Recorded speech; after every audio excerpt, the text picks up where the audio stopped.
Hello students, we are discussing in this session exercise 13D question number 24, 25, 26 तीन सवाल रह गए और मेरी कोशिश रहेगी कि आज हिंदी मीडियम वाले बच्चों को बहुत अच्छी तरीके से समझा दें, क्योंकि ये मापांक फलनों में उनको थोड़ी प्रॉब्लम रहती है। तो मेरा उद्देश्य यही है कि सभी बच्चों की समस्याएं सॉल्व हों। अब आप देखो 0 से 4 एक्स डी एक्स। अब ध्यान देना, मैंने ये मापांक फलन हटा दिया। क्यों हटा दिया? क्योंकि 0 और 4 के बीच की कोई सी भी वैल्यू मैं यहाँ रखूँगा तो वैसे भी धनात्मक आंसर देगा, और धनात्मक उत्तर देगा तो यहाँ रखें चाहे अपन मापांक का निशान हटा के रखें, तो बात तय की है। अब देखो इधर प्लस, यहाँ पर इसमें ये इसका जो परिवर्तन बिंदु है ये अपन जी कह सकते हैं, ये मापांक फलन कितने पे 0 हो रहा है, 2 पर 0 हो रहा है ना, तो ये 2 इसका परिवर्तन बिंदु होगा।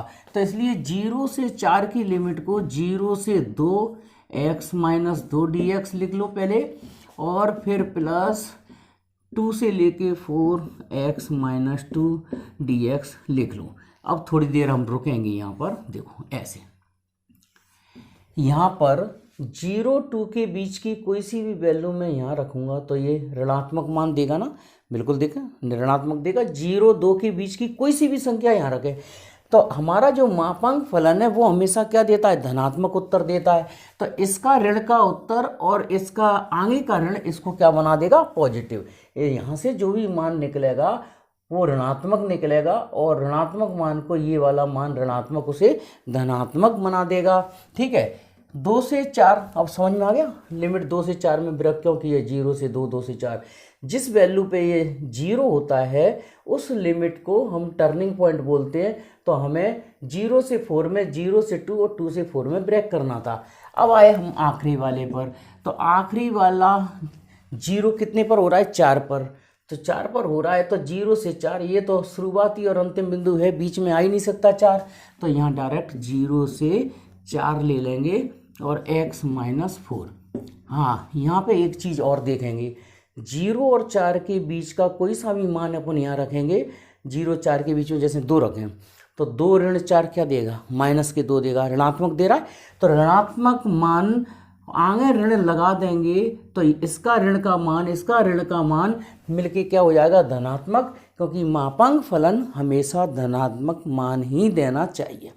तो जो मान ऋणात्मक दे जिस लिमिट पर, उसका मान हम आगे ऋण के द्वारा उसे धनात्मक कर देंगे। अब सीधा सीधा इसका समाकलन कर दो। तो इसका समाकलन x वर्ग बटे 2 0 से 4, और इसका समाकलन कर रहे हैं x वर्ग बटे 2 माइनस के 2x, लिमिट 0 से 2। इसका भी समाकलन यही हो जाएगा, x square minus 2x, limit 2 से 4, और ये x वर्ग माइनस 2 और 4 का 4x, लिमिट 0 से 4। अब हम इसमें x का मान 4 रखेंगे तो 4 चौक 16 बटे 2, 0 रखेंगे तो ये 0 हो जाएगा। तो पहले हम यहाँ 2 रखते हैं तो ये आ जाएगा 2 दूनी 4 बटे 2 माइनस के 2 दूनी 4। 0 रखेंगे तो ये तो पूरा 0 ही हो जाएगा, प्लस अब यहाँ 4 रखो तो 4 चौक 16 बटे 2 और 4 दूनी 8। अब माइनस लगा के 2 रखेंगे तो 2 दूनी 4 बटे 2 और माइनस के 4, 2 दूनी 4। ठीक है, और इसका मान यहाँ 4 चौक 16 बटे 2 और माइनस 4 चौक 16। ठीक है, 4 चौक 16 बटे 2 और माइनस 16। 0 रखेंगे तो वो तो 0 हो जाएगा, छोड़ो उसको। तो ये वाला मान दे रहा है 8, इस वाले ब्रैकेट में मिलेगा कितना, 2 माइनस 4 माने माइनस 2 मिलेगा, प्लस ये देगा 8 माइनस 8, और ये 2 माइनस 4, और ये दे देगा कितना, 8 माइनस 16। तो 8 माइनस माइनस प्लस के 2 कर दो, ये 8 और 8 कट गए, ये माइनस के 2 और 2 में से -4 जाएगा तो माइनस के 2 बचेंगे, माइनस माइनस +2j दे देगा। और यहाँ 8 में से 16 जाएंगे, -8 तो +8 ये दे देगा। तो 8 2 10, 10 और 2 12, 12 8 20। इस सवाल का आंसर 20 है। ठीक है, चलो सवाल नंबर 25। ये भी कोई कठिन नहीं है, घबराना बिल्कुल मत। क्या करना है अपन को, देखो हमें पता है कि यहाँ मापांक माने मोड फंक्शन लगा है।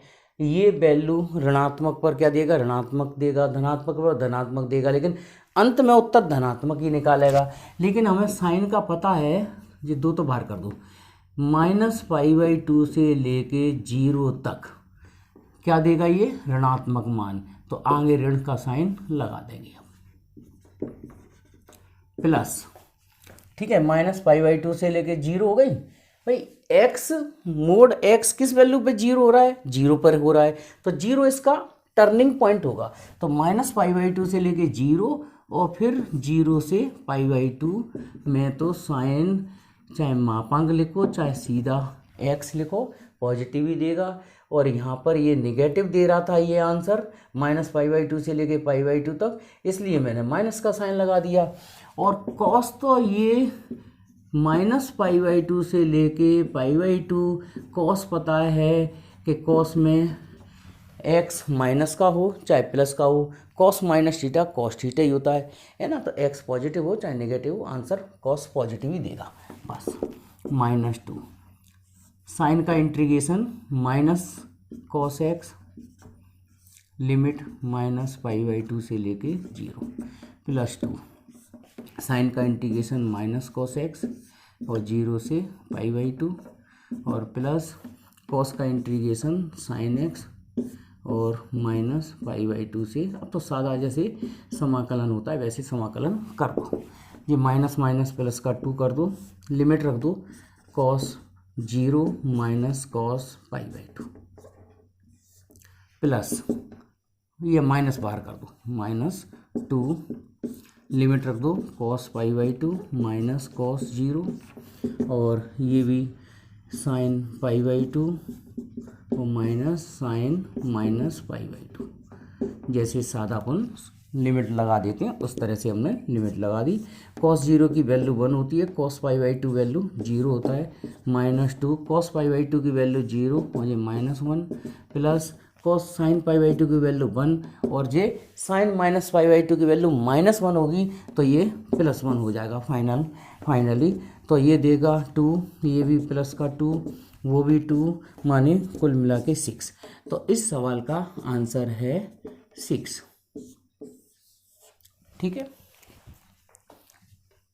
अध्याय 14 यूनिट 14 के सारे वीडियोस अपलोड हैं। उसके बाद हम डायरेक्ट 15 स्टार्ट करेंगे, डिफरेंशियल इक्वेशन माने अवकल समीकरण। ओके, जल्दी से। तो इसका भी सॉल्यूशन अपन ट्रिक से बनाएंगे। देखो ध्यान से देखना, 0 से 1 tan इनवर्स 2x - 1 को मैं लिख सकता हूँ x प्लस x - 1 और नीचे लिख लो 1 - x और x - 1 ऐसे। देखो सॉल्व करेंगे तो x और x 2x - 1, इसका भी ब्रैकेट ओपन करेंगे तो माइनस का x² आ जाएगा और माइनस माइनस प्लस का x हो जाएगा। इस तरह से हमने इसको ब्रेक कर लिया। 0 से 1 tan इनवर्स, ये हो गया अपना tan इनवर्स x dx और प्लस 0 से 1 tan इनवर्स x - 1। हमने यहाँ पर इनवर्स ट्रिग्नोमेट्री का फॉर्मूला लगा दिया, tan inverse x plus y upon 1 minus x into y को हम लिख सकते हैं tan inverse x plus tan inverse y। यहाँ पर x को रिप्रेजेंट किया है x से और y को रिप्रेजेंट किया है x - 1 से। ठीक है, जब ये हो गया, अब आ गया होगा समझ में आप लोगों को। अब हम इसका कुछ नहीं करेंगे, इस वाले इंटीग्रल का कुछ नहीं करेंगे, जो भी करेंगे वो यहाँ करेंगे। तो इसमें मैं P4 लगा रहा हूँ। P4 लगाने से क्या होगा, tan इनवर्स x की जगह क्या रख देंगे 1 माइनस एक्स।